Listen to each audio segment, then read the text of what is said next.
like to read the book of Philippians chapter 1 verse number 6. It's not working.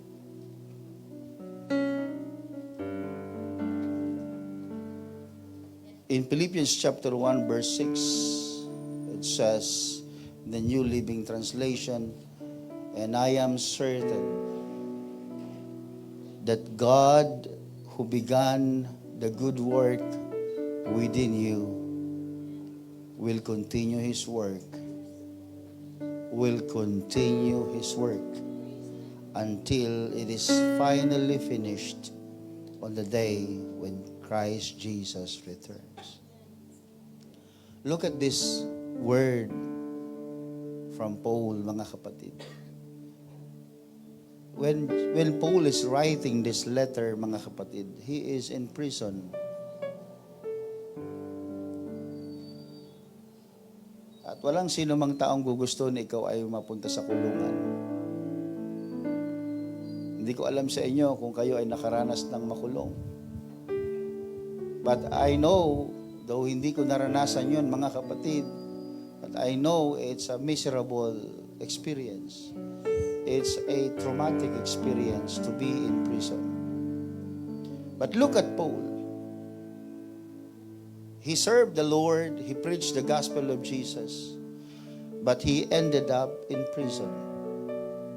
And he is waiting for his trial. At nung sinusulat niya, sabi niya, I am certain. O talaga, sigurado ka? Nakakulong ka. But I am certain that God who began the good work within you. Alam ni Paul na mayroong sinumulan na magandang bagay ang Panginoon sa buhay natin. At ang sabi niya, will continue His work until it is finally finished. Hindi natatapos ang Diyos. Whether you are in prison today, whether you are in a kind of situation or circumstansya ng buhay mo na para bang nakakulong ka na at di ka na makalaya doon, na para bang ang tagal-tagal mo na dyan. Sabi ni Paul, huwag kang mag-alala. God will continue His work. And Paul is certain, he is certain, sigurado siya na ang Diyos ay hindi patapos sa buhay natin.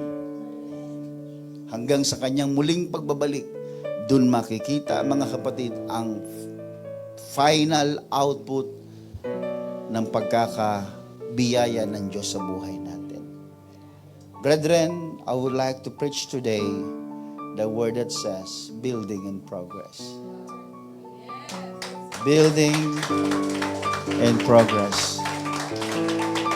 We are being built by the Lord.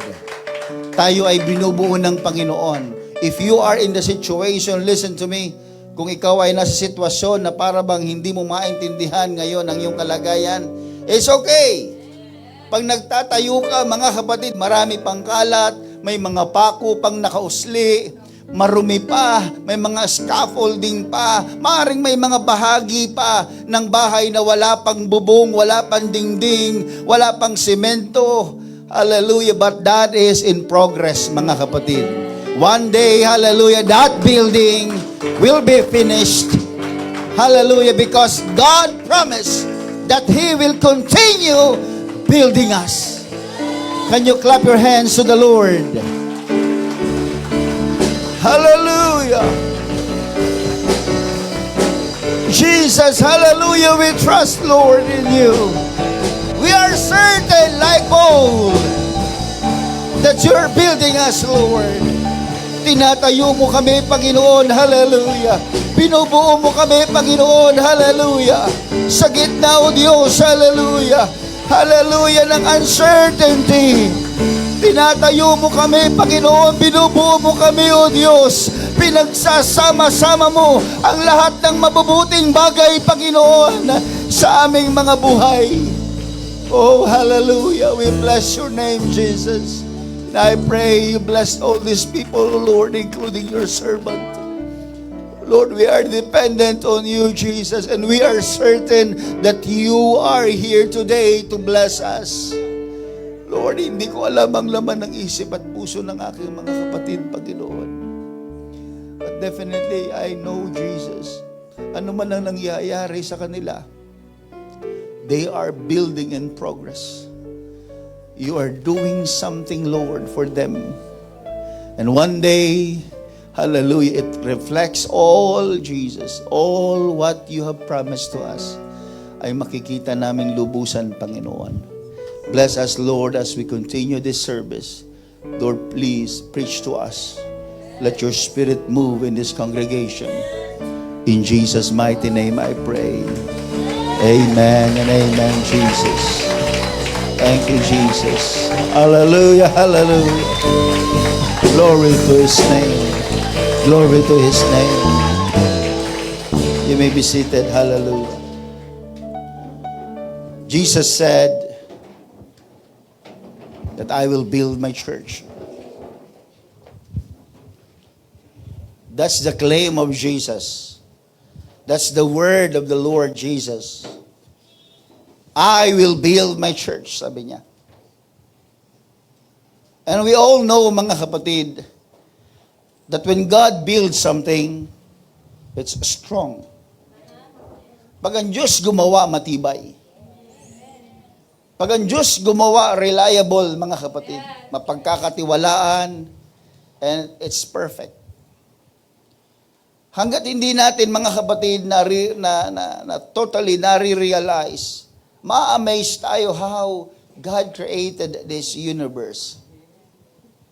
And we all know for a fact, mga kapatid, nung tayo ay nag-aaral at sa bahagi ng ating subject na science, nakita natin, mga kapatid, that all the planets are being suspended above. Nakabitin lang doon. And how it is possible na tao ay gumawa ng isang mga planeta sa universe, mga kapatid, at nakasuspend. That's why a lot of theory happens, mga kapatid. At Big Bang theory, maring churi-churi, mga kapatid. Churi na po. And we are stand, all of us, we're stand on the discovery of the DNA. Ang DNA, mga kapatid, it tells who you are. It tells what age you are.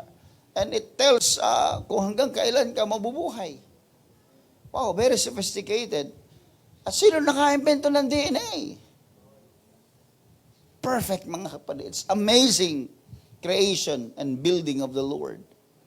The principle that governs everything is so remarkable, mga kapatid. Ang dami mga principle, even the nature, the principle of nature is happening, surrounds us, at namamangha tayo dahil dyan. Because when God created something, it's perfect. Pag ang Diyos gumawa, mga kapatid, perfecto. Strong and reliable, mga kapatid. That's why when Paul says, don't you realize, sabi niya, that all of you together are the temple of God. Sabi niya kanina, mga kapatid, that He will build His own church.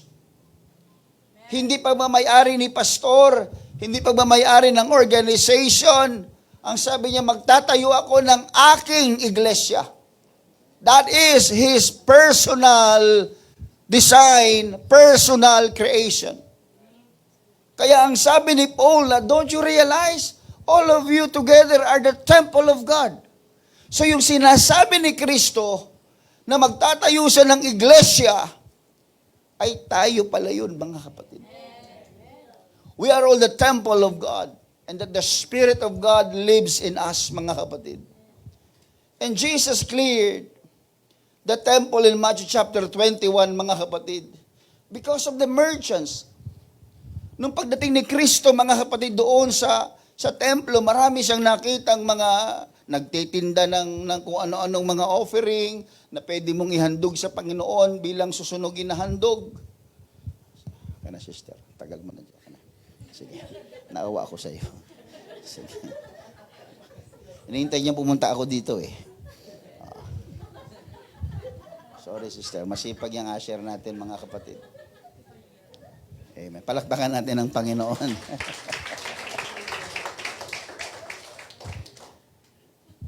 Jesus mentioned it, that His temple, gusto kong sundan niyo mga kapatid, ang ibig ko sabihin na, Jesus said that He will build His church. And then Paul says that we are the church. We are the temple. So ibig sabihin tayo yung tinutukoy ni Kristo kanina na magtatayo siya ng iglesia. At tayo yon, sabi ni Paul, tayo ang iglesia, tayo ang templo, tayo ang simbahan. Tayo ang templo ng Espiritu ni Kristo. At nung dumating si Kristo, mga kapatid, doon sa templo, nagalit siya. Dahil ang daming nakakalat doon, nagtitinda ng mga kung ano-ano doon. May mga money changers, may mga... In short, mga kapatid, that is His church. Iglesia niya yun. Siya ang may disenyo nun. At alam niya na ang disenyo niya ay hindi para ang kanyang templo ay pamugaran ng mga magnanakaw. Pastor, masyadong matinding na paratang. No, God knows, Jesus knew, mga kapatid, that those people in the temple working for themselves, hello, the church is designed by God. And the purpose of the church, only God knows. Siya ang may disenyo ng iglesia, siya ang may gusto kung anong dapat ng iglesia. Ang sabi niya, ang aking iglesia, ang aking templo, should be called a house of prayer. That's the design. That's my design about church. Yan ang disenyo ng Diyos sa iyo. At disenyo ng Diyos sa akin. Ano yun? Spirituality. Prayer. Pero pagdating ng Panginoon doon, teka lang, bakit puro magnanakaw na nandito? Anong magnanakaw? Nagtitinda lang naman. Exactly! Ninanakaw mo ang para sa Diyos. Ano yung ninanakaw ko para sa Diyos? Yung lugar na yon, it's not for business. It's not for your own pleasure. It's not for your own interest. That's for the interest of God. Anong ninanakaw natin? Ninanakaw natin ang pagkakataon na mangyari ang kalooban ng Diyos sa kanyang templo. That's why Jesus said, you have turned it into den of thieves. Ito pala ang disenyo ng Diyos, mga kapatid. We are God's building. We are the temple. We are the church. Listen to me. But until God sees imperfection, the process of building is still in progress. Hanggat may nakikita ang Diyos, hallelujah, na hindi pa nababago sa atin, hanggat may nakikita pa ang Diyos, at hindi niya nakikita, mga kapatid, yung dapat niyang makita sa atin, hindi kanya titigilang gawain. Hindi kanya titigilang buuhin. You are still on progress. We are still on progress, mga kapatid. Building is in progress. Ang Diyos ay nagpapatuloy sa kanyang paggawa, mga kapatid. And when I recall, mga kapatid, how does building happens? When Jesus Christ died on the cross, listen to me, brethren. Nung ang Panginoon, hallelujah, ay namatay sa krus ng Kalbaryo, nagsimula ang transformation. And Jesus is for us.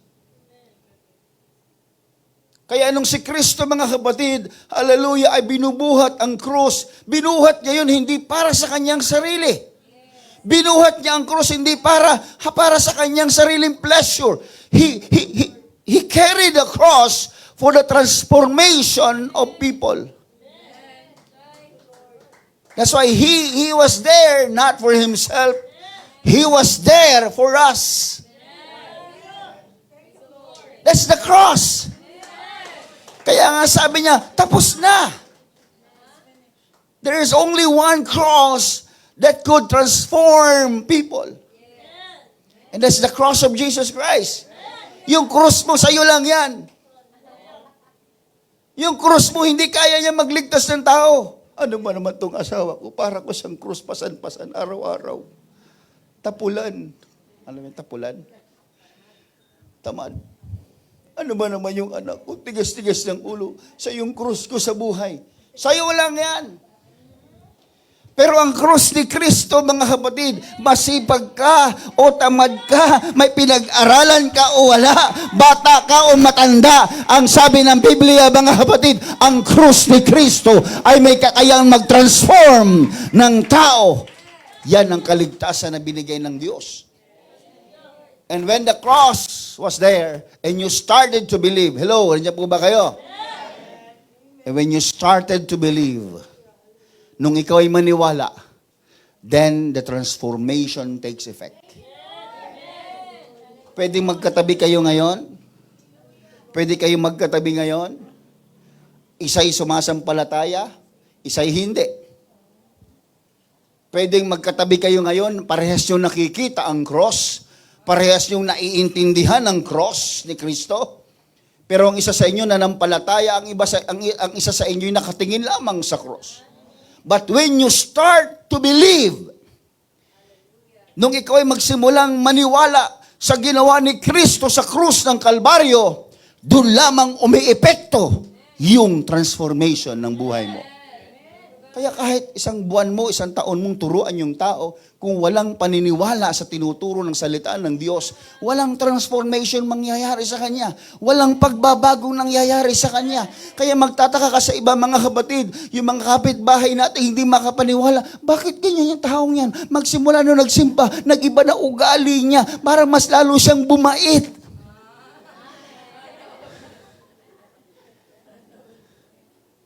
It is because when we believe, that's the effect. Start. It begins the transformation when we believe. But look at this. But when you serve, after you believe, and if you serve God, that's the start transforming other people. When Jesus died on the cross, He died for us. And when we believe Jesus Christ is in us, and when we serve people, Jesus Christ is also serving through us. That's how building happens. Nasaan pa tayo dyan, mga kapatid? Maybe some of us are in the cross era, mga kapatid. Nakikita lang natin ang cross, but some of us already believed on the cross. And we follow, and it take effect sa ating sarili. Pero hindi po ganun kasimple, mga kapatid. It takes effects, and in every day, read the book of Philippians, mga kapatid. It's all about everyday life of a Christian. It's not about seasonal, tuwing linggo lang magsisimba, ganon. No, Philippians is teaching us, Paul is teaching us the everyday Christian life. Araw-araw na pumumuhay. That is Christ in us. At minsan doon tayo tumitigil, mga kapatid. Minsan doon, ayaw na natin ng process. Ayaw na natin na ang Diyos ay binubuo tayo doon sa pangalawa. After we believe, minsan meron tayong pinaniniwala ang salita ng Diyos. Minsan meron tayong hindi pinaniniwala ang salita ng Panginoon. Pero ano man yan, mga kapatid, I want you to know that if you are in building, in progress, it is because of you and me. Dahil tayo mismo matigas ang ulo natin. Maybe the reason why you have all these problems for many years, maybe because you are not listening and not learning from the Lord. Everybody say amen. Minsan pag dumako na dun sa service naman, mga kapatid, sa paglilingkod, minsan hindi na yung Panginoon ang pinaglilingkuran, kundi ang sarili na natin. So again, i-stop na naman. And the Lord will try His best again para ma-build na naman tayo, mga kapatid.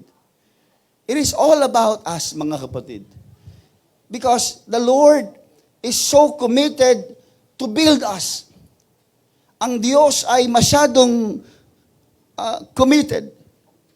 He is so faithful in building us. Hindi siya nagsasawa, mga kapatid. Look at this.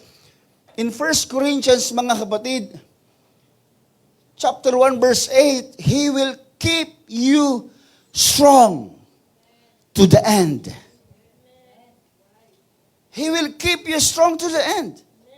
So ano ibig sabihin nun? He will keep you. It's a word of God is doing something every day. Pagising mo sa umaga, strength. Kinabukasan pagising, strength. Because He is keeping you. Ba't nawala yung slides ko? He will keep you strong unto the end, so that you will be free from all blame on the day when our Lord Jesus Christ returns. Hanggang sa muling pagbabalik niya, every single day and every single moment, hindi nagsawa ang Diyos na magbigay ng kalakasan sa iyo. Imagine that. God is so committed to build us. Pero tayo mga kapatid, mag-pray hindi, di ba? Pag tayo pinagpapala, nakakalimutan ng prayer. Pag tayo nagkukulang na mga kapatid, at kinakapos na, panay ang prayer natin. Pero si Lord, nag-pray ka man o hindi, committed siya to give you strength every day.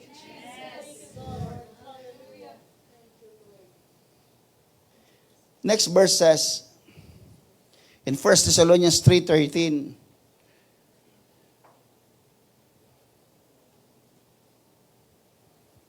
kapag nag-shift ng pag nag-shift sila doon, na naghahang yung ano. So, don't shift anymore. Okay, hayaan nyo na yan. I have all these slides para kayo ay less stress. Amen? Look at this, mga kapatid. May he ask a result, sabi dyan. Make your heart strong, blameless, and holy as you stand before God our Father when our Lord Jesus comes again with all His holy people. He makes our hearts strong and blameless and holy. Trabaho ng Lord yun. Hello? Kaya ang puso natin, mga kapatid, this is, sabi ng mga Biblia, this is so deceitful above all things, and who can know it? Kaya kung meron kang gustong ayusin sa puso mo, huwag mong ipaayos sa tao. Huwag mo ipaayos sa doktor. Ay doktor ang puso natin, ang Panginoon. Make your hearts strong. Patitibayin ng Diyos ang puso mo. That His commitment. And He will make you blameless and holy. Alam niyo kung bakit niya gustong maging blameless and holy? Sapagkat siya rin yung magpe-present sa iyo in heaven. Ayaw niya na hindi ka makasama doon sa langit. Alam niyo ba mga kapatid, nung unang panahon, when people are going to offer a sacrifice of burn offering sa Panginoon, alam niyo ba yung kanilang mga ini-offer, mga kapatid, halos kargahin nila araw-araw. Bawal yun, madumihan. Bawal yun, mga yayat. Kung may mga kuto-kuto yun, mga kapatid, hindi pa pwedeng i-offer yun sa Panginoon. Dapat without spot and blemish. Kaya pag pinalalakad nila yun, kulang na lang buhatin nila sa sobrang ayaw nilang masugatan, sapagkat ayaw nila mag-offer sa Panginoon ng may bahid ng kapangitan.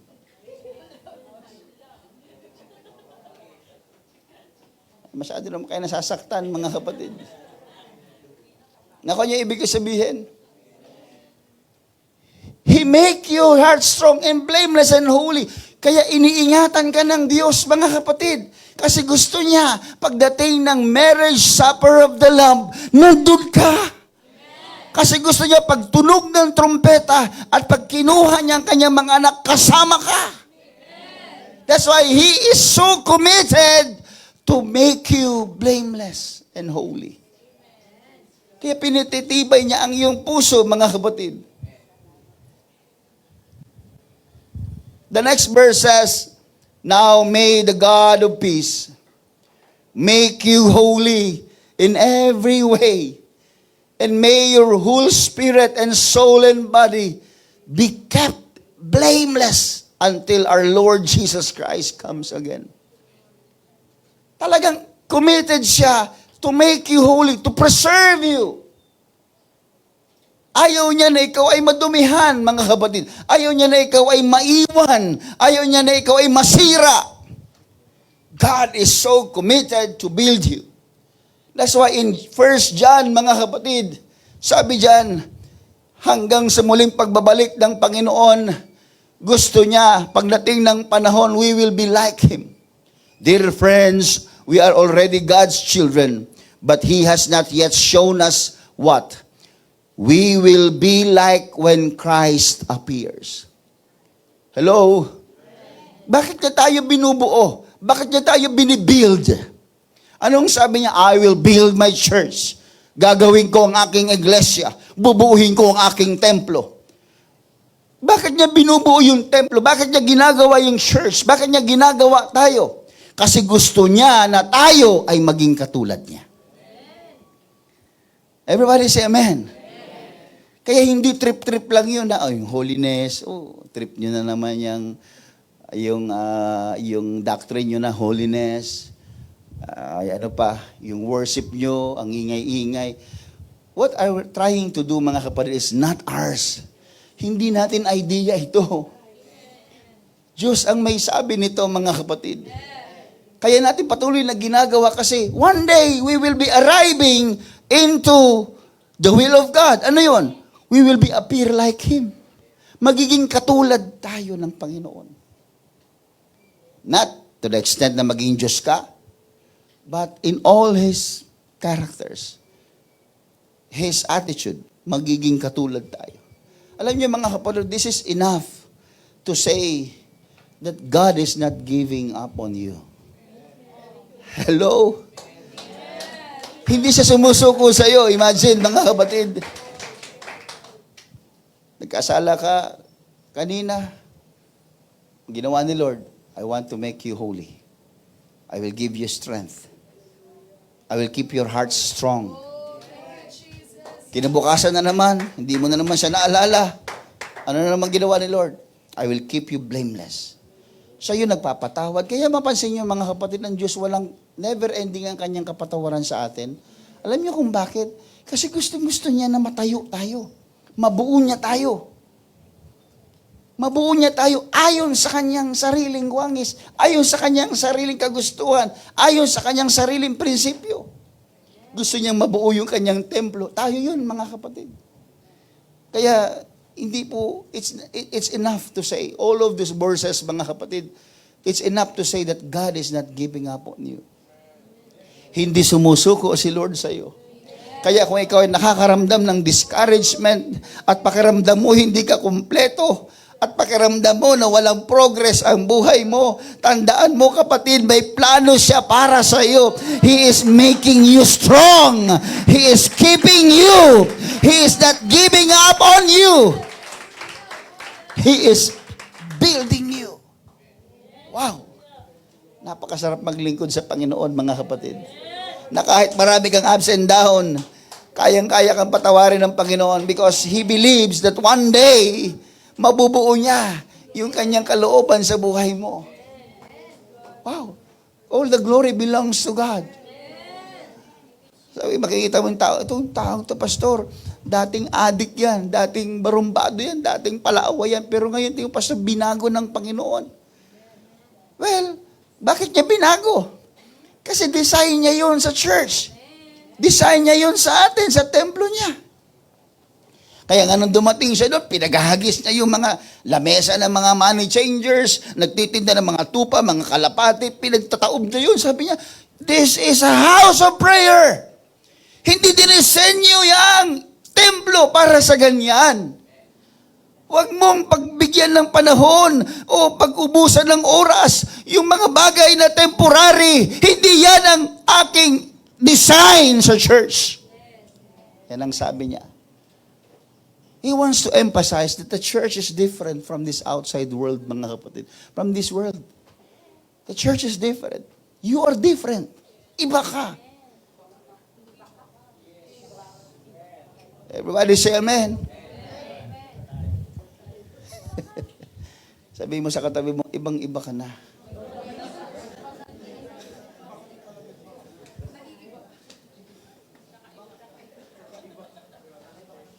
Kaya sabi ni Paul, I am certain that God who began the good work within you will continue His work. Sabi ni Paul, I am certain. Sigurado ako. Alam yung gusto sabihin ni Paul dito is, he is pointing out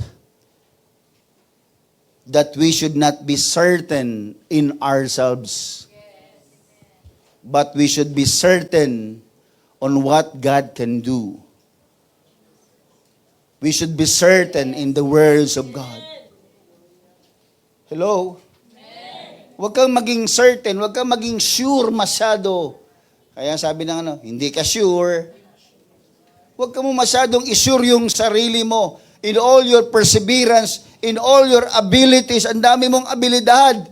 Ang ganda ng karakter mo, ang marami mong success sa buhay, ang dami mong achievement. Hello! You should not be certain on that. But above all, we should be certain into the Lord. We should be certain into the words of God. Kaya sabi ni Paul, tinan niyo mga kapatid, sinasabi yan ng isang tao na nakakulong sa madilim na kulungan. Sinasabi yan ng isang tao na pinarurusahan. Sinasabi yan ng isang tao na nag-aabang ng trial niya. Pero kung babasahin mo yan sa ibang salin, mga kapatid, yung mula verse 1 hanggang verse 3 hanggang 4, makikita mo doon may joy pa siya. Malugod niyang ginagawa yan. Masaya siyang ginagawa yan. At sinusulat, sabi niya, sigurado ako na si Lord hindi pa tapos sa inyo. Katulad nung sa akin. Hindi pa tapos si Lord. Oh, nasa kulungan ako. Ano ngayon? I have in progress Nasa proseso ako. Yes, ang nakikita nyo yung rehas. Ang nakikita nyo yung aking kalagayang miserable. Tingin nyo yan.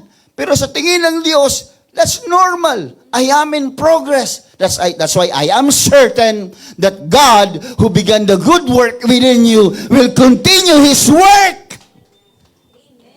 Hindi titigil ang Diyos. May bayad ko o wala. Hindi titigil ang Diyos. Sa engineer, arkitekto, sa mga foreman, pag walang bayad, walang gawa.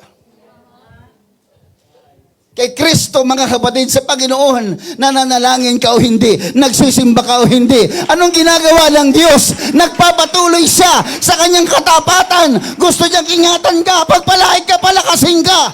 Kasi gusto niyang babuo. Gusto niyang babuo yung iglesia na itatayo niya.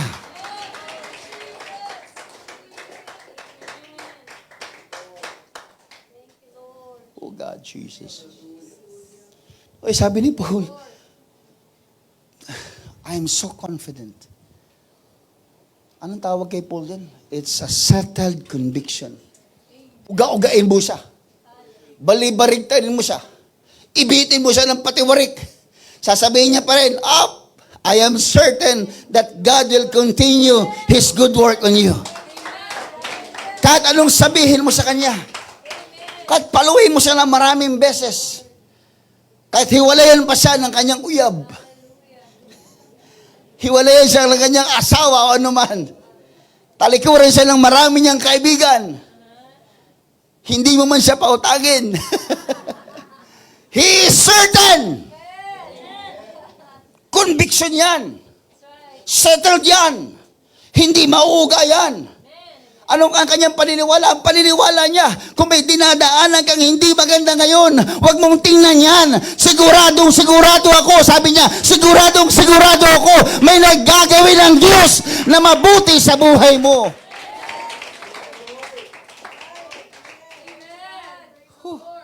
Sino sa inyo dito, mga kapatid, ang nakaranas magdildil ng asin? Sige po, huwag ko ibahiya. Ang tawag dyan tuldok at kuwit. Diba? Pagkakain ka, tuldok, asin. Pag kuwit, yung bagoong. Di ba? Tuldok at kuwit. Pero hanggang kailan ka nagtuldok at kuwit? Hanggang ngayon ba? Sarap nga ulam mo eh. Sinanduming pa yung bigas mo. Jasmine rice pa. Ang bango-bango. Walang ulam pero babango yung kanin. Anong ibig sabihin? Hindi permanente yung nakikita nyo, mga kapatid. It is just a temporary. Kaya sabi ni Paul, kung pasado sa kumpiyansa, settled siya, pagpapalay ka. Sa nagsabi, di mo nakakulong yung nagsasabi ha? Nakakulong siya. Pero sabi niya, kulungan lang to. Hindi ito ang plano ng Diyos. Hindi itong design ng Lord.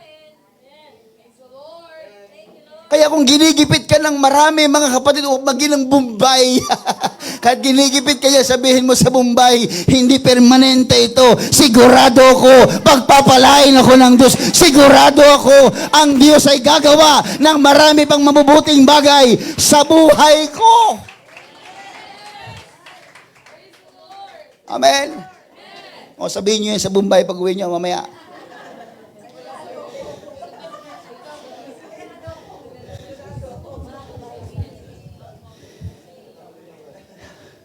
Alam mo yung kanyang kahirapan? Instead of him, si Paul instead of him become bitter, he become better. He became better, mga kapatid. Naging lalo siyang mapagpakumbaba, lalo niyang ina-acknowledge yung presence ng Lord, lalo niyang ina-acknowledge yung biyaya ng Diyos. Napaka-sensitive niya na tuloy. Baka gano'n ang ibig sabihin ng Panginoon sa atin. Baka yun yung sangkap para mabuo yung iglesia. Ano yun? Yung manghirap. Para ano? Para matutong maging sensitibo. Pag ikaw nahihirapan, huwag kang lumalayo. Dapat pag ikaw nahihirapan sa buhay, lalo kang dumidikit sa Diyos. Yung kahirapan ay pandikit sa Diyos. Hindi yan magpapalayo sa iyo sa Panginoon, mga kapatid. The more na ikaw ay nahihirapan, the more na ikaw may karamdaman, the more na ikaw ay baon sa utang, lalo mong isubsob ang sarili mo sa Diyos. May pangako siya eh. Sabi mo, Lord, may pangako ka eh. Sabi nga ni Paul, that He is certain that you will do something good in my life. Hindi masama yun when you pray. Hindi masama yun na sabihin mo sa Panginoon yun. Walang masama doon. You are just returning to the Lord His word. Everybody say amen. Kaya God is continuously working in us. Si Apostol Pablo. Paul knew that he is under construction. When Paul met Jesus Christ, when Paul met God, what happened? He was blinded. Bulag siya. Tingnan niyo mga kapatid. Biglang sa sobrang liwanag, nabulag siya mga kapatid. Then after that, akala niya, bago siya mabulag, mga kapatid, akala niya na he's doing righteously. Okay na siya. Pero sabi ng Panginoon, that's not the design for you. So, ang tingin ni Paul sa kanyang sarili is completed. Pero nung ginawa ng Panginoon sa mata niya, binulag. Para mabura sa isip ni Apostol Pablo na yung kanya nakikita sa kanyang sarili ay hindi tama. Binulag siya ng Diyos. Ano ngayon ano ngayon ang galing mo? Ang galing ng isipan mo? Ano yung galing ng gawa ng kamay mo? Pagbulag ka na. And he was forced to bow down. Kaya yung event na si Paul ay biglang may nakitang malaking liwanag. Nabulag siya, nasubasob siya eh. Kaya pag masyadong mataas ang tingin mo sa sarili mo, mga kapatid, isusubsob ka ng Diyos. Every knee shall bow. And every tongue confess that Jesus Christ is Lord. Kaya mga kapatid, huwag masyadong mayabang. Ayaw ng Lord, mga kapatid. Hindi yan design sa church. Hindi yan design ng templo ng Diyos, mga kapatid. Nasubasob siya. Sub-sub siya, mga kapatid. Magmula noon, sabi niya, I am still under process. Everybody say amen? At the end of the day, in 2 Timothy, mga kapatid, sabi niya, I fight a good fight of faith. Talagang ibig sabihin, wow, si Lord tapos na sa buhay ko. Lumaban ako, itong gusto ng Diyos, itong design ng Panginoon sa akin, lumaban ako. He knew that He is under construction. Kaya tayo mga kapatid, kung tayo may nakakaranas na parabang may mga circumstances sa buhay natin na parabang napipilitan tayong masubsob sa harap ng Panginoon, that is the design of the temple. The design of the temple is to serve the Master. The Master will not come down to serve the temple. The temple was built for God. It is designed to serve the Lord. Kaya ang magpapakumbaba ay templo, hindi ang Panginoon. Tayo ang templo ng Diyos. Everybody say amen. Kasi when the Spirit of the Lord come, mga kapatid, we should be bow down. We should bow down. Let the Spirit of the Lord come within you. Pag pumasok ang Espiritu ng Panginoon sa iyo, paglingkuran mo siya. Hindi yung, kaya tinan yung nangyayari mga kapatid, anong sabi ng Biblia? Si Paul mismo nagsasabi na wag mong pighatiin. Quench not the Spirit of God. Napipighati ang Espiritu, umaalis yan. Bakit? Kasi hindi na siya ang nasusunod. Ikaw na ang nasusunod. Naku, yung ibig sabihin. Ang templo, ang disenyo niya ay sumunod sa Diyos. Hindi Diyos ang susunod sa templo. Kayo maalis siya. Tika, hindi naman akong Panginoon mo eh. Kanina ka pa sa simbahan, pero ang isip mo nasa mukbang. Sorry ha. Hindi man akong Panginoon mo eh. Ayaw ng Diyos. Siloso ang Diyos, mga kapatid. Siloso ang Panginoon. That's why when David, and I read the word of, the life of David, mga kapatid, when he was just a shepherd boy, mga kapatid, he started in the field. Saan nagsimula si David? Sa lansangan, sa field, sa ilang. Sino kasama? Mga tupa. The field is the training ground for David. Alam niyo nangyari kay David? Nung siya'y tumagal sa field, his passion was improved. Ano ibig mo sabihin, Pastor? Sino ba namang araw-araw niyong kasama, minum-minutong kasama? Tupa. Alam ko niyo ibig sabihin? Yung kanyang habag sa tupa, yung pangungusap ng tupa, na-memorize niya.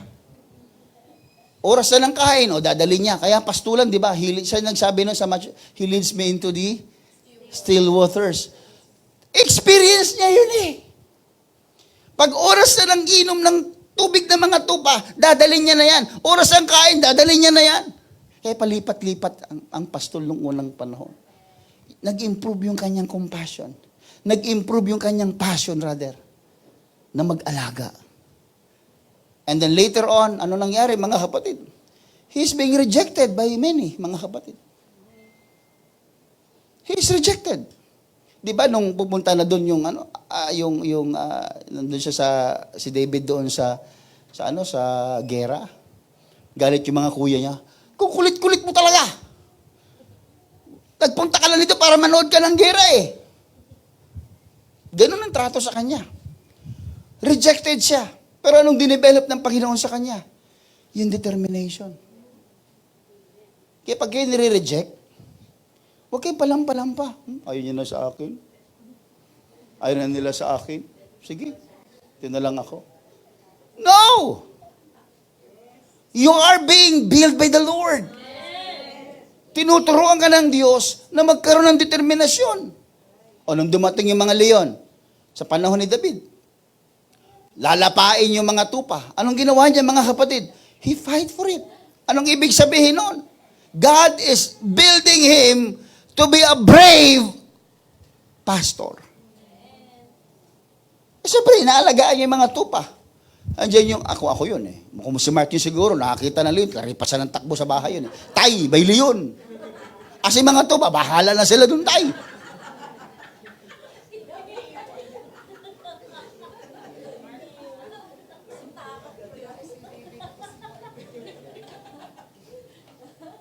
Pero alam niyo mga kapatid, nung nandiyan yung mga leon at yung oso, anong ginawa ni David sa istorya mga kapatid?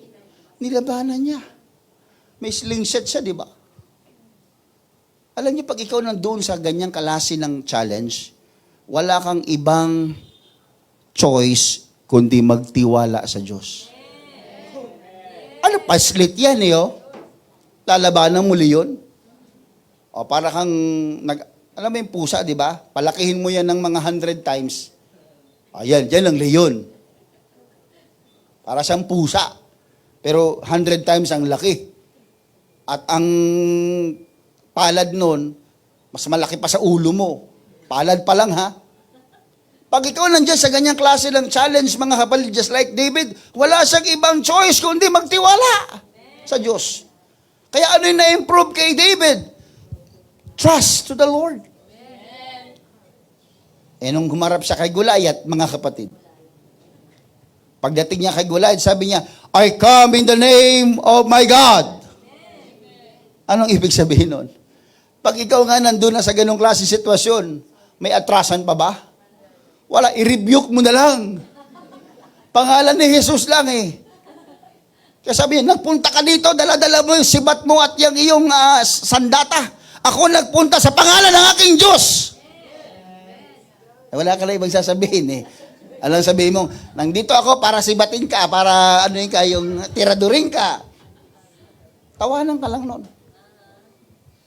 Kasi alam niya wala kang panama. Pero kapag, tinan niyo mga kapatid, God is building up David. Pinaharap ng Diyos si David kay Goliath para mamabuo yung tiwala sa Panginoon. At pag ikaw nagtitiwala sa Diyos, yung iyong maliit na kakayanan, nagiging kamangha-mangha sa marami. Yung iyong maliit na kakayanan, nagiging resulta nito ay napakalaking mensahe sa marami. Hindi ba't karpintero lang yan? Hindi ba't di naman nakatapos yan? Pero ba't di naman buhay niya pinagpapala? Hindi ba't yan wala namang maraming alam? Pero tingnan mo, ang saya-saya ng buhay niya.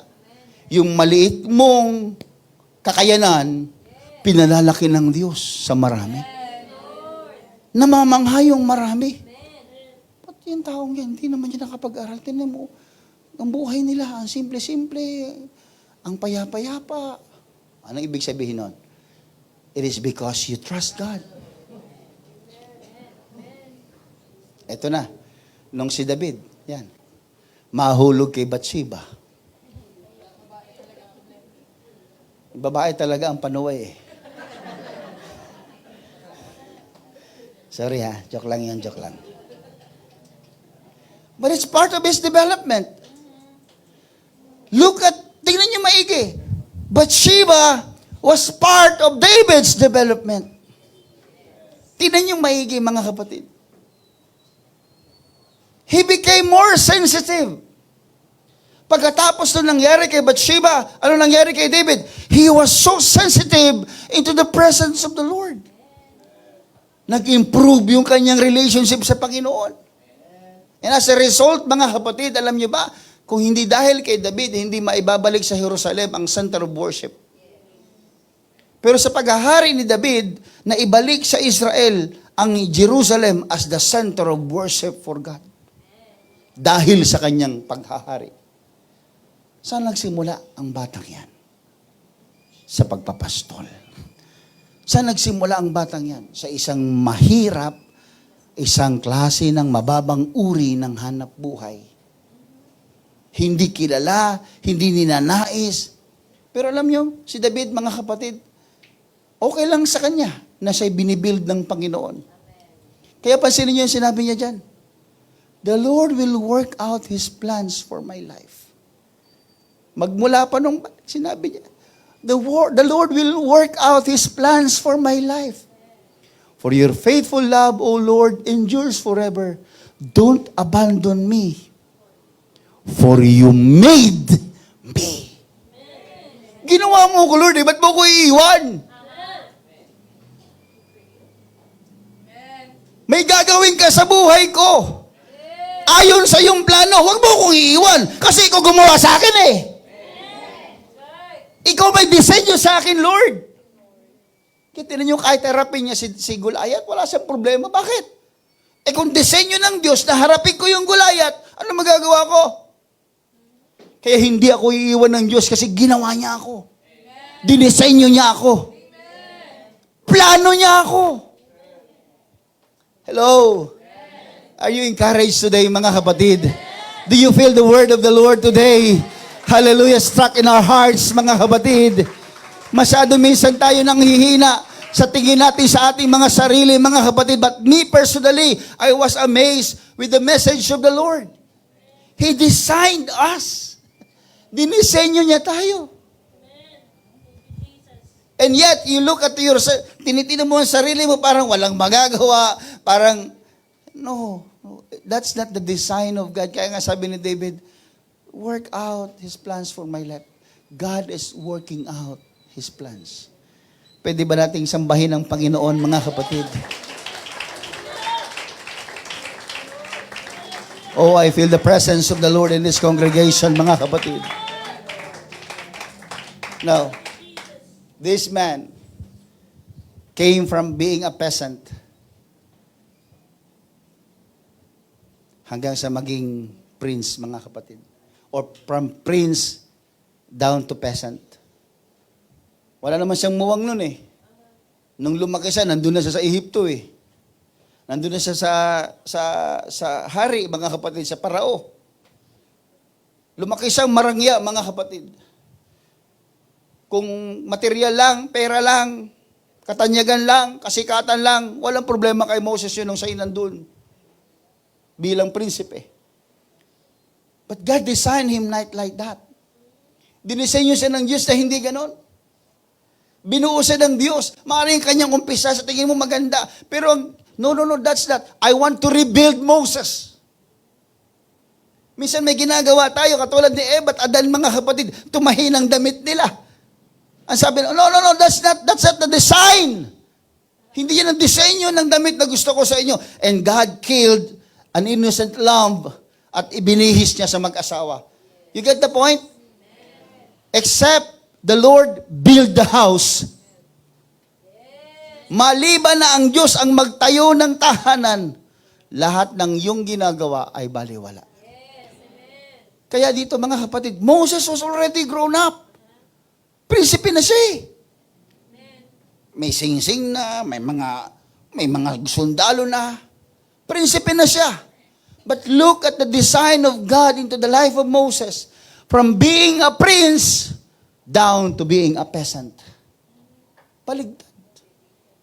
Magmula sa mayaman, papunta sa paghihirap. Hanggang sa namamastol na lamang siya. Hanggang wala siyang tulugan. Hanggang sa wala siyang marangyang buhay. Hanggang sa wala siyang damit na magagara. Umabot sa punto, mga kapatid, na naglalakad na lamang siya sa ilang, sa lansangan.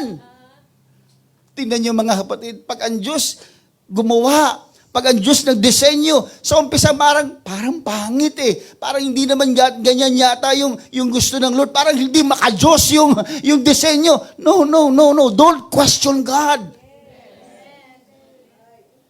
Kaya ending ng buhay ni Moses, alam niyo kung ano? Milagro. Tungkod niya lang, mga kapatid, hati yung dagat na pula.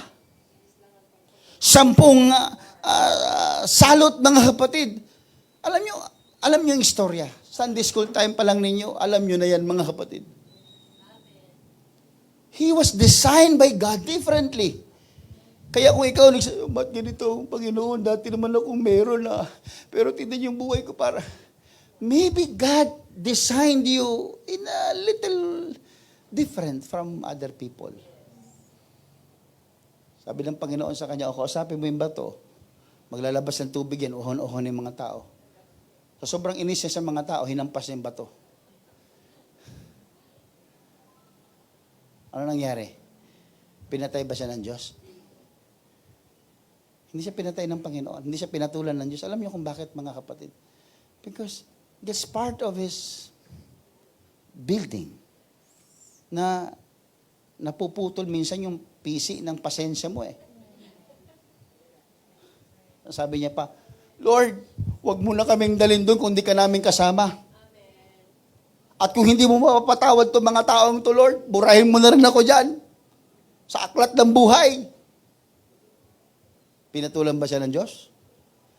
Alam niyo kung bakit? Kasi ang tao, alam ng Diyos, emotional. Sabi mo sa katabi mo, emotion lang yan. Lalayas na ako dito! Hindi mo na ako mahal! O yan. Lumayas. Hindi pa nakarating sa terminal. Pabalik na, nag-iisip na. Kasi emotion lang yon. Kaya sabi ng Panginoon, siguro, emotion mo lang yan, kain mo yan. Itulog mo yan. Mawawala yan. Gutom lang yan. Hello? Minsan gano'n eh. Hindi tayo pinapatulan ng Diyos kasi dinisenyo tayo ng Diyos, mga kapatid, not to be like that. Kung ang Diyos, mga kapatid, yes, God has emotions. But if God will follow His emotion, chaos tayo. Sa inis niya lang sa'yo eh. Ang anak ko, tigas-tigas ng ulo na ito, patayin ko nga. Ay, ba't ko pinatay? Ay, hala, buhayin ko ulit. Ay, ganun ba si Lord? Emotional? Masyadong impulsive? Hindi ganun si Lord, mga kapatid. Hello? Anong resulta ng buhay ni Moses, mga kapatid? He claimed Canaan. He was able to claim Canaan, yung promise ng Panginoon. And he was able to lead many people para maniwala sa Diyos. Dinisenyo siya ng Diyos ng ganun. Pero ang tanong, nakapasok ba si Moses? But it doesn't mean na hindi siya ligtas. But my point is this. May mga bagay na pinapakita sa iyo ng Diyos na yun yung maganda, pero hindi mo mararating. It's not because you are not qualified. It is because you are designed like that. Ilan sa inyo dito nakapagpatapos ng mga anak sa pag-aaral? Sige po. Anong natapos mo, Sister Baby? Personal. Look at that. She was able to finish all her children sa pag-aaral, but siya mismo hindi nakatapos sa pag-aaral. I'm not saying na, hindi na ako mag-aaral kasi itong disenyo ng Diyos. Hindi yun. Mas marunong ka pa kay Lord. Ikaw na kaya mag-Lord.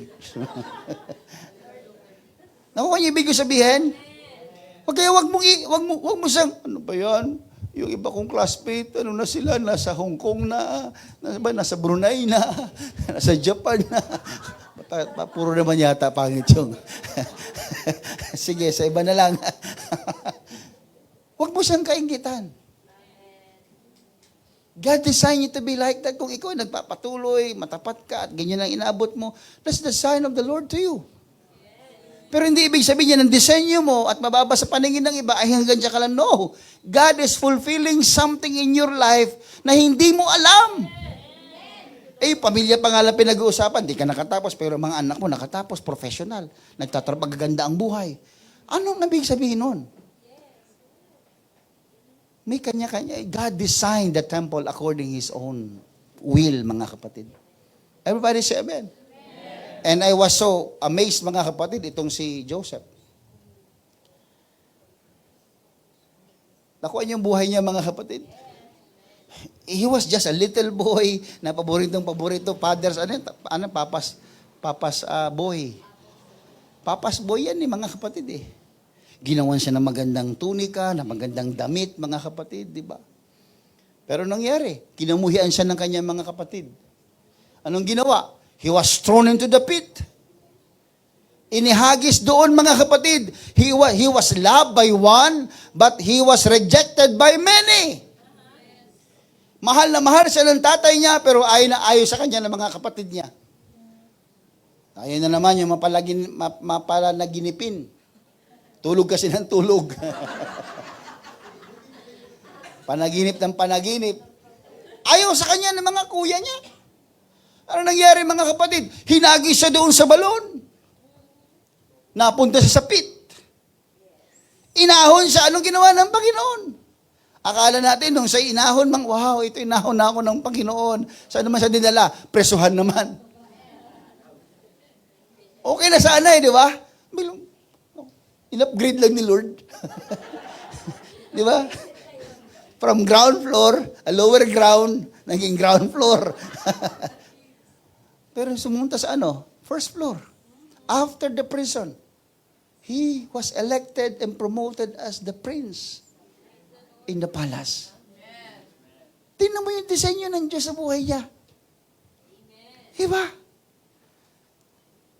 Disenyo ng Diyos yun. At kung ikaw ay nasa balon, hanggang ngayon hindi ka pa nakakaahon doon. Huwag kang mag-alala, wala pa naman si Lord eh. Hindi po babalik si Lord eh. Huwag kang mag-alala, makakaahon ka dyan. Makakaahon ka dyan. Hello? Makakaahon ka dyan. Sabihin mo sa katabi mo, makakaahon ka rin.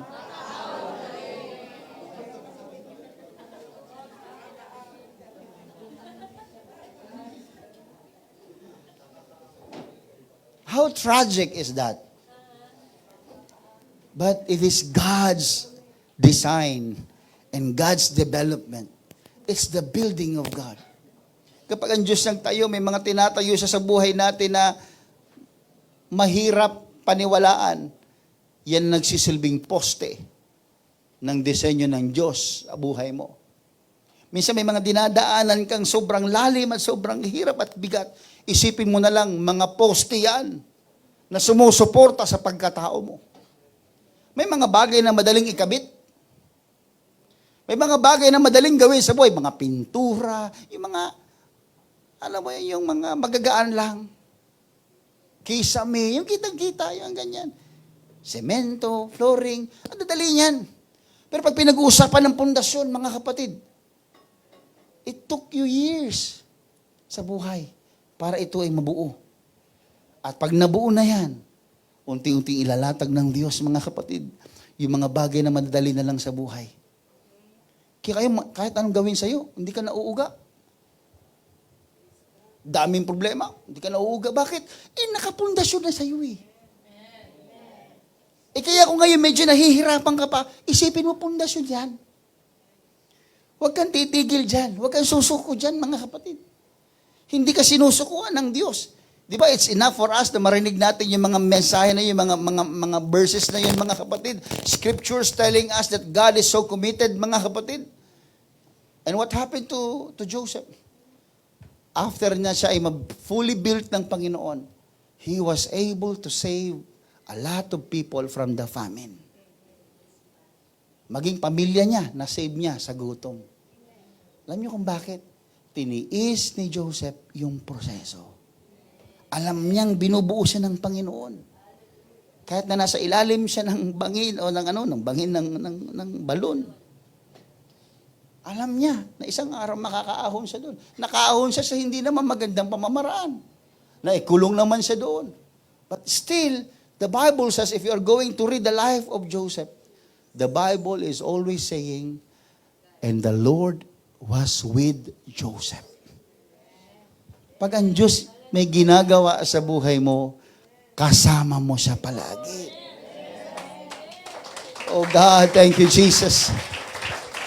Because in every trials that we have, according to 1 Peter, these trials will show that your faith is genuine.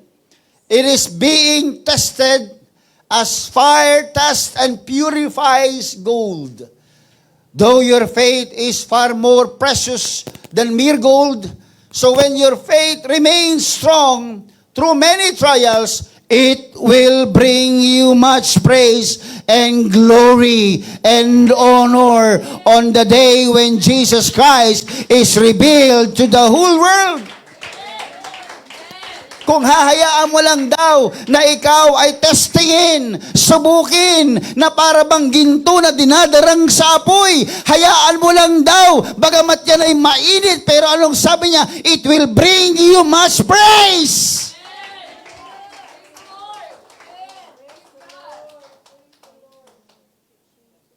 Isang araw makikita ng marami yung kahirapan na dinanas mo. Ikaw mismo makakapagsabi, wow, thank you Lord for the process. Salamat Panginoon sa proseso. Salamat sa disiplina mo sa akin, Panginoon. Salamat sa mga masasakit na mga narinig ko, Panginoon. At nabuo ako, Panginoon. Salamat sa iyong binibigay sa akin na pagkakataon na ako ay maitayo ayon sa iyong kalooban. Mabuo ayon sa iyong kalooban. Can we clap our hands to the Lord Jesus? When you fail, it doesn't mean it's over. God is just building you and developing you. May failure ba tayo, mga kapatid? Kapag tayo ay nag-fail, huwag nating iisipin, oh, wala na. Wala na akong pag-asa. No, no, no, no. That's not the design of God. God is not interested on how many failures or mistakes we commit or how sinful we are. God is not interested on how stupid we are. God will not just dump us out because we commit sins and mistakes. God will not kill you just because you commit sins. God will not mark you. Remember, in the book of Lamentations, chapter 3, verse 22, the Bible says, it is of the Lord's mercies that we are not consumed, because His compassion fail not. Hindi nagmamaliw, hindi nagmimintis ang kagandahang loob, ang kahabagan ng Diyos sa buhay natin. Kaya kung ikaw ay nag-fail, kung ikaw ay may nakakaranas ng failure sa buhay mo, kabiguan sa buhay mo, ang Diyos, mga kapatid, ay nahahabag pa rin sa iyo. God is not interested, Panginoon, natutuwa ba ang Diyos sa kita akong naghihirap? Natutuwa ba ang Diyos sa kikita akong nagsasuffer? Nahihirapan ng kalooban? Under pain? No, no, no, no. God is not interested with your pain. Listen to me. Look at me. God is interested in your repentance, in your acceptance, in your surrender. Mas gustong makita ng Diyos yun. Hindi siya natutuwa pag nakikita niya nahihirapan ka. Hindi siya natutuwa pag nakikita niya ikaw ay nagdurusa. Pero natutuwa siya kung ikaw sa gitna ng iyong paghihirap at pagdurusa ay matututong lumapit sa Kanya, magsisi ng iyong kasalanan, tanggapin ang Kanyang kalooban, sumuko sa Kanyang kapangyarihan. That's what God is interested for. Huwag niyong i-label ang sarili niyo na kayo ay mga bigo, mga kapatid. Pag iba sa inyo, hindi nakapag-aral, mababa ang tingin sa sarili. Ay, hindi naman ako nakapag-aral, pastor eh. Hanggang dito lang ako. Maraming nilabel niyo ang sarili niyo. Hindi na ako makakapag-asawa ng gwapo, pastor. Ang pangit ko kasi. Ikaw na nagsabi nun. Magkaroon ka ng paradigm shift. Huwag sa gwapo ang tingin. Sa pangit din.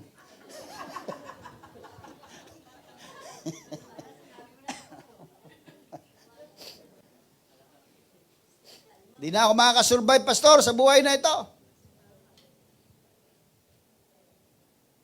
Bakit ang tao ang bilis mag-isip ng kanyang kasiraan kaysa mag-isip ng kanyang solusyon?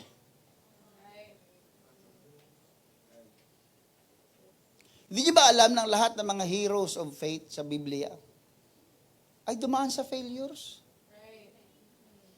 Binabasa natin, hinahangaan natin, pero pagdating sa sarili nating buhay, bagsak tayo. Kala ko pinaniniwalaan natin ang Word of God. Kala ko pinaniniwalaan yung Bible. Hello? Gusto natin si David kasi natalo niya sa Goliath. Pag ikaw naman may kaharap ng Goliath, sinong hinahanap mo? tropa mo.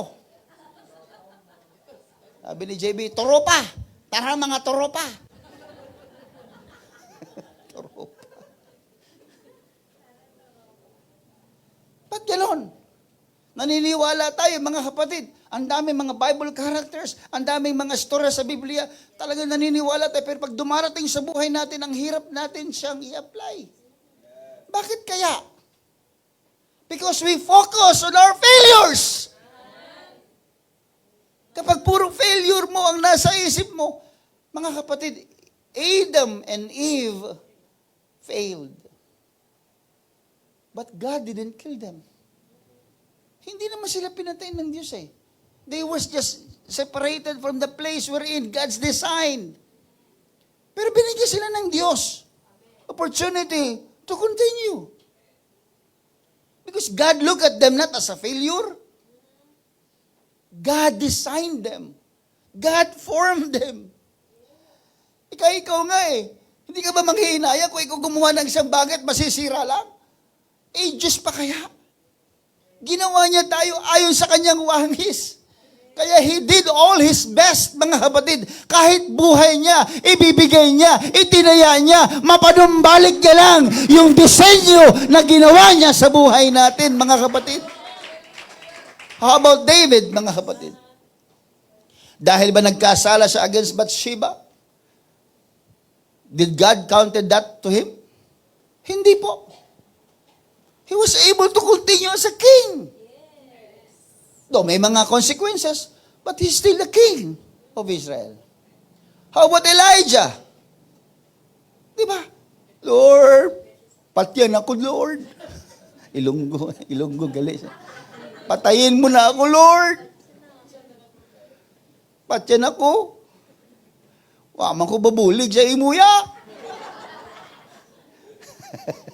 Wala akong maitulong sa'yo, Lord. Parang gano'n. Pinatay ba siya ng Diyos? Pinakain pa nga eh. Ay mga nag-iimot-imot dyan, kain lang yan. Oh Lord.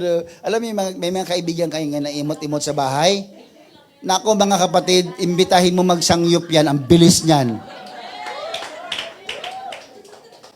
May palungkot-lungkot. Ano ka ba? Pag biniisip, alika nga magsangyup tayo. Talaga. Babalik yung kanyang ulirat, yung espiritu niya, mga kapatid. Kain lang, hipon. Hipon lang yung katapat. Wala si ano dito.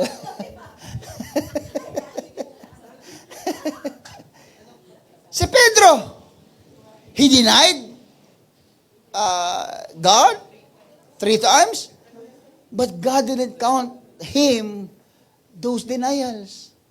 Hindi naman sinabi, ikaw, dininay mo ako, hanggang dito ka lang, hindi ka makapasok sa sa langit. Adya ka lang, may manok ka lang na hawak.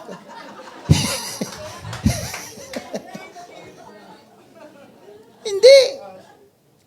All of them refused, listen to this, all those people I mentioned, they refused to call themselves failure. Hindi nila tinawag ang sarili nila na sila ay kabiguan. Mga kapatid, kung totoong Kristiyano ka, hindi mo titingnan ang sarili mo bilang kabiguan. Titingnan mo ang sarili mo bilang katagumpayan. Yes, there are delays. May mga delay sa blessing mo. May mga delay sa mga success mo. But you are not a failure.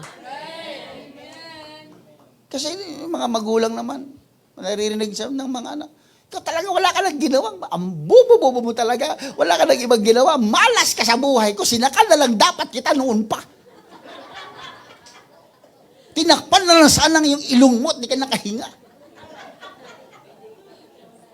Kaya iba dyan na mga medyo matangos-tangos ang ilong, totoo nun, pinipisil-pisil lang nanay nyo yung ilong nyo noon. Joke lang, sa inis. Sa inyo kasi, yung mga pango, unan yung tinakip niya, kaya...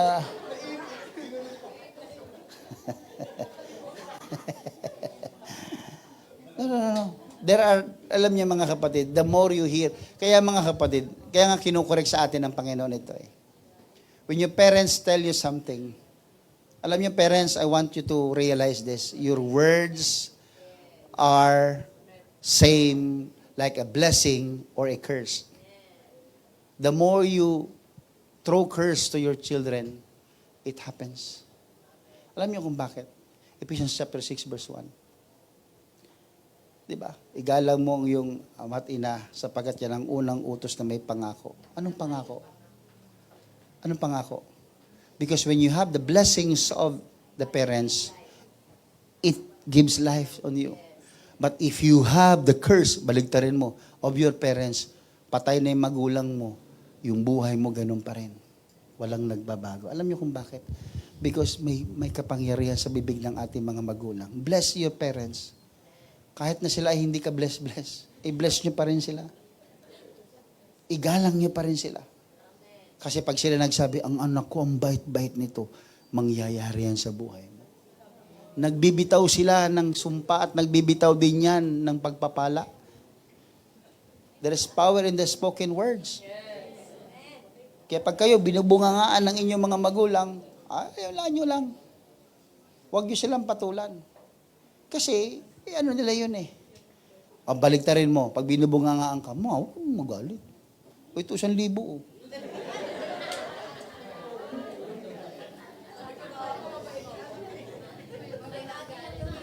O magsangyop ka muna.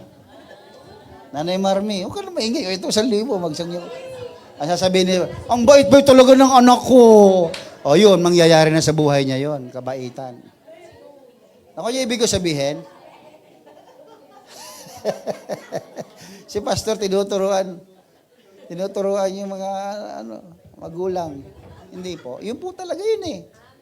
Magiging magulang din kayo.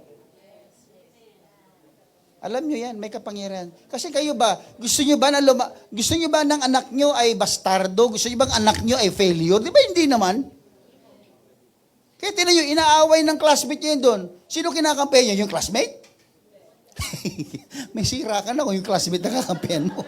Siyempre yung anak mo. Sinabihan naman yan gusgusin. Nagalit ka. Nagpunta ka doon. Kahit wala kang ligo-ligo. Gusgusin niya. Inaaway mo yung, bakit ganoon mga kapatid? Because you don't want negative to your children.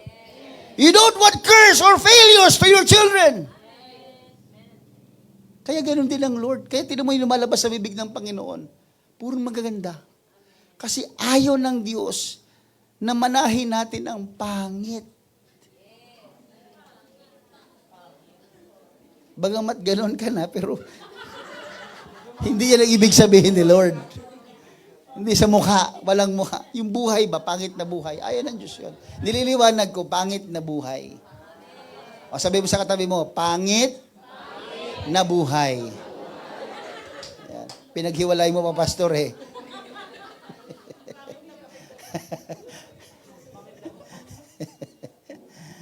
Everybody say, praise the Lord. Bad seasons in your life is just a season.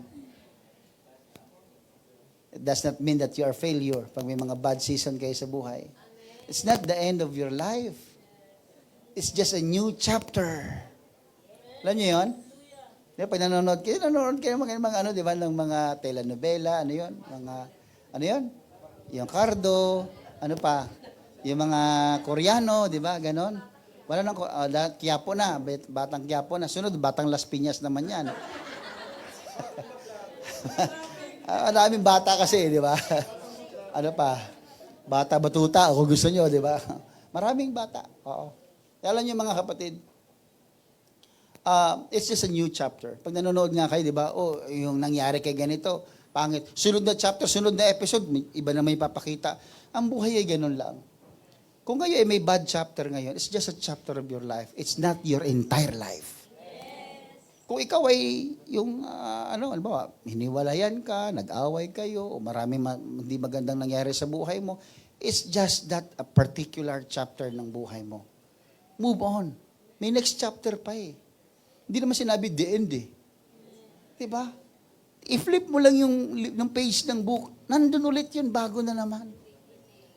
Parang pag nagbabasa ka ng Biblia, it's a new chapter, mga kapatid. May panibagong message ang Panginoon. Instead of hurting yourself, instead of making yourself failure, sabihin mo sa sarili mo, I can do all things. The Lord trusted me. The Lord expected my victory. The Lord said, I can do it. The Lord promised me a blessing in greatness. Sabihin mo sa sarili mo yan. Sabi ko din, pag kayo umaalis sa bahay, humarap kayo sa salamin para alam nyo muna itsura nyo. Tapos sabihin mo, bless ka talaga. Medyo kagat ng konti ng labi. Bless ka talaga. Hello! Gusto niyo bang iba, pangit naman kung iba magsasabi. Kung may magsabi. Kung wala, sarili mo na lang. Kung wala nagsasabing gwapo ka. Gwapo mo talaga. Bless ka. You have a victory. You have breakthrough. You are a blessing. God is expecting something on you. Ha! Bulahin mo yung sarili mo ba? Ay, bulahin. Totoo naman yun eh. Totoo yun. Kasi, alam nyo, that's the spring of life. Alam nyo, pag ginagawa mo yan, matatransfer yan sa anak mo, sa asawa mo, sa pamilya mo, matatransfer yan. Si mama, oh, ganda ng gising ni mama. Diba? May muta pa, pero sabi, ganda mo talaga. Nakita pala ng anak mo yun.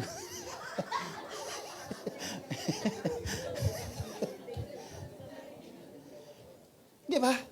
Hello? Kaya pag imbis na ikaw magpa-waling-waling doon, magpa-arte-arte ka dyan, pag ikaw may mga masakit na bahagi sa buhay mo, sabi mo na sa salamin, hindi pa tapos si Lord sa'yo. May next chapter pa ang buhay ko. Ganun lang, mga kapatid.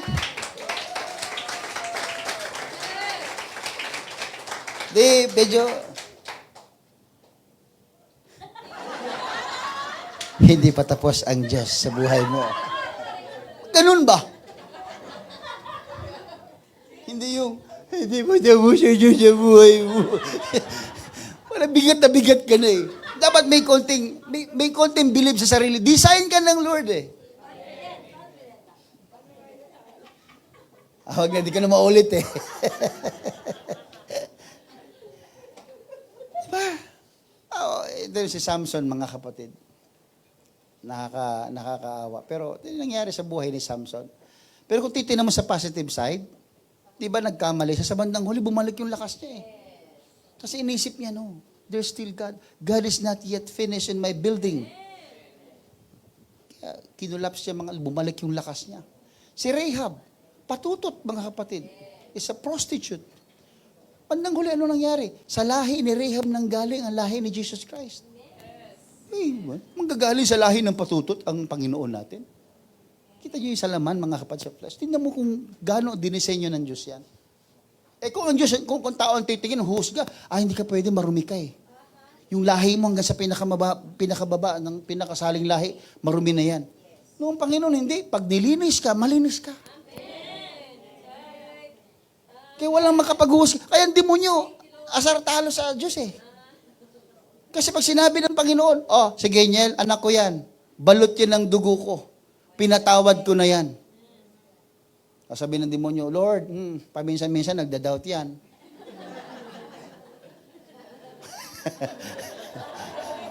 Anong sabi ni Lord? Anong paki mo? Anak ko yan. Alam ko na may pananampalataya yan. Ang trabaho mo, Satanas, ay magsinungaling. At walang magandang lalabas sa bibig mo. Demonyo yan eh. May magandang maglalabas sa bibig ng demonyo. Ang sabi ng Biblia, sinungaling siya eh. Pag naniwala ka dyan, problema mo yun. Paglabas mo, may sabi sa'yo, ikaw, pangit mo. Anong sabihin mo? Makinig kayo. Get thee behind me, Satan. Joke lang. Baka sabihan nyo nga yun eh. No. We are all unique, mga kapatid, created by the Lord. Because building is in progress. Let me tell you this before I finish, mga kapatid. Building is in progress. Just hold on. Ginagawa ka pa ng Diyos eh. Alam niyo, mga kapatid, I preached this already. The woman that was crippled for 18 years. 18 taon siyang lumpo. As in, crippled siya, yung baluktot siya. Na, kuba sa sobrang, tingnan niyo mga kapatid sa ibang salin, talagang maawa ka sa kanya. Tingnan mo, bayukos siya, oh. For 18 long years. Sino ba naman tao, pinanganak ka ng ganyan? Isip mo ba, maayos ka pa? Kahit meron siguro magagaling na mga surgeon noong unang panahon, this woman is impossible to be healed. For 18 long years, imagine mga kapatid. Siguro mag-give up ka na. Babae, give up na nga halos eh. For 18 long years. Pero hindi mo alam, in 18 years, may ginagawa si Lord sa buhay mo. For 18 years, yung patience mo, tinrabaho ni Lord. Ang dami mo ng luha, ang dami mo ng pinuntahang doktor, ang dami mo ng ginawang para, ang dami ng prayers lumabas sa'yo, ang dami, mga kapatid, for 18 long years, you are suffering. Pero tiniis ka ng Diyos. Kasi gusto niyang mabuild sa'yo ang isang bagay. Alam niyo kung saan siya gumaling. Yung babaeng yan. Read the story in Luke chapter 13. She was healed in the synagogue. And what is synagogue? The church. The temple. For 18 long years, hindi siya nagbago sa kanyang pananaw na ang kanyang pagpunta sa templo ay magdudulot ng kahabagan ng Diyos. Tayo, mga kapatid, pag meron tayong mga bagay na ayaw sa simbahan, lumalayo tayo, alis tayo. Pero imagine this woman for 18 long years. She hold on to the church. Hindi niya binitawan ng simbahan. Then one day, Jesus Christ came to the synagogue. And all these 18 years of pain and suffering, hallelujah, was ended in just a single touch of God.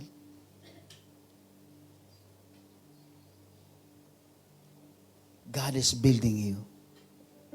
And you are in progress. Kung 18 years kang ginagawa ng Diyos, so be it.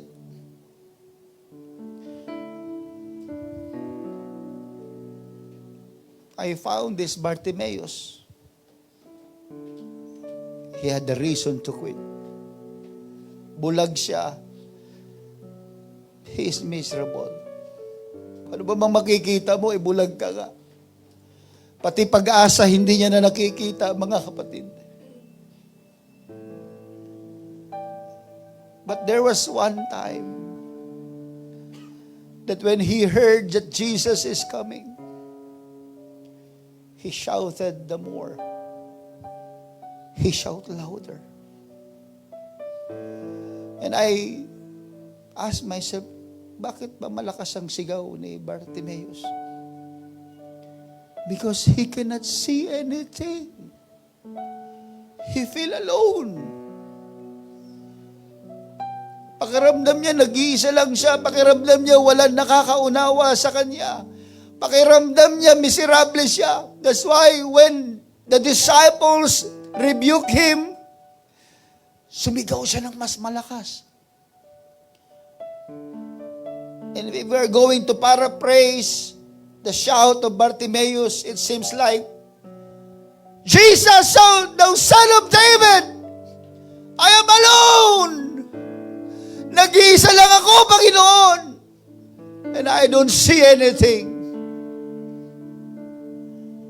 That's why Jesus was attracted to the shout of Bartimaeus. And then God said, receive your sight. Alam niyo, sabi niya, Your faith has healed you.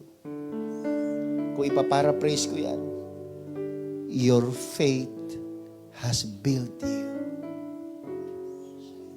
Binuo ka ng pananampalataya mo.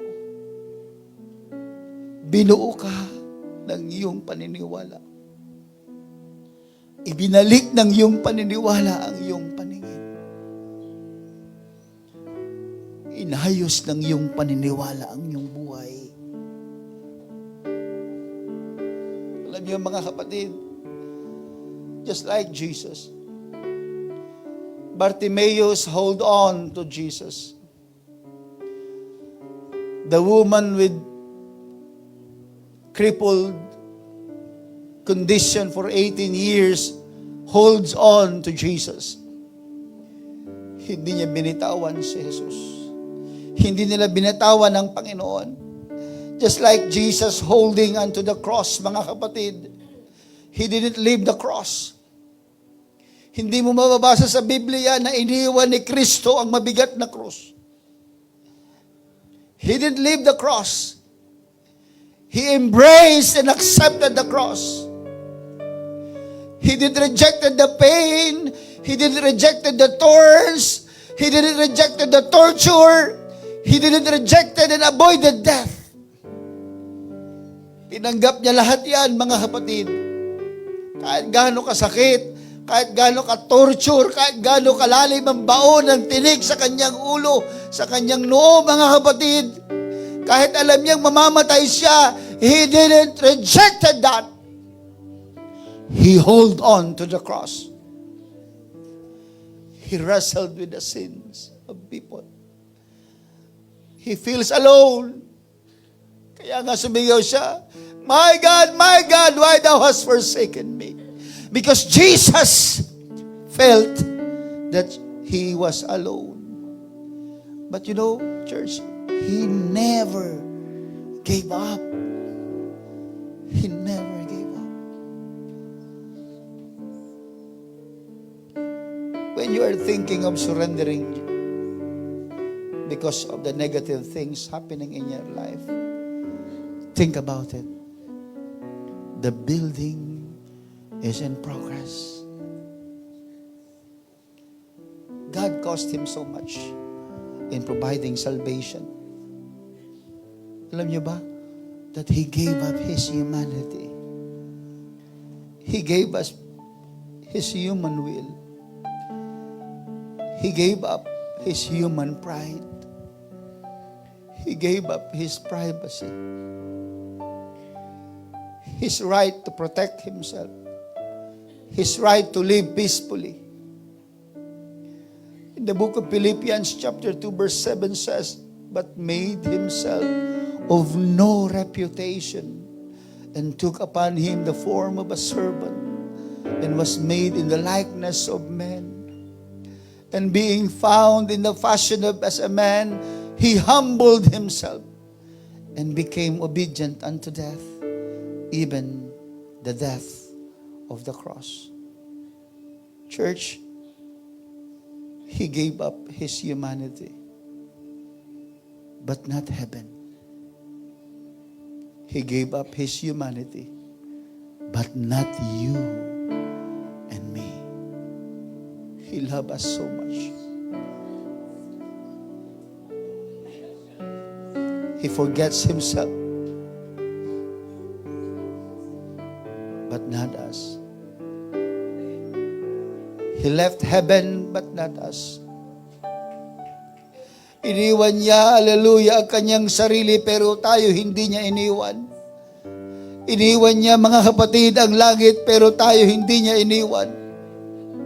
Iniwan niya ang trono, pero tayo hindi niya iniwan. Hindi tayo sinukuan ng Diyos, mga kapatid. Hindi sumusuko ang Panginoon sa atin. Nothing shall be able to separate us from the love of God. Sino ba tayo para hindi sukuan ng Diyos, mga kapatid? We are all sinners. We are all disobedient. We come short of the glory of God. We are to suffer from eternal punishment, but still God chose us. pinili pa rin tayo ng Panginoon. He didn't choose the angels. He didn't choose the nature. He didn't choose the animals. He never forget us. He did not wait for us to suffer the consequence. He came. He provides salvation. He provides solution. He forsake Himself. Hindi sumuko ang Diyos kahit mabigat ang krus. Because His mind is fixed. He don't want that you be left unbuilt. Ayaw ng Diyos na hindi matapos ang pagkakalikha niya sa iyo. Kaya huwag mong iwan ng Diyos.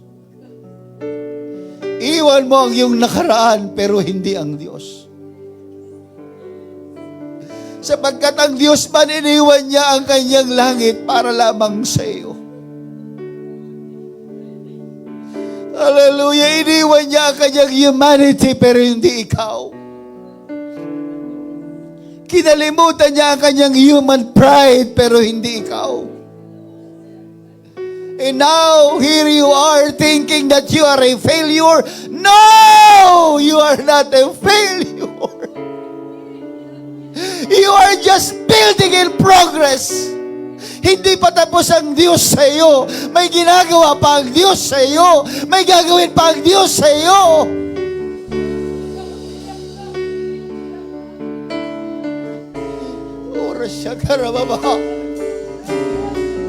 The way Jesus embraced the cross is the way how He embraced you despite of your, hallelujah, mistakes, despite of the shortcomings, mga kapatid. Hallelujah, hindi niya binitawan ang krus, hindi niya iniwan ang krus, niyakap niya ang krus sapagkat naniniwala siya na mayroong magandang mangyayari sa kanyang mga nilikha, sa kanyang templo, sa kanyang iglesia, hallelujah, sa kanyang tahanan.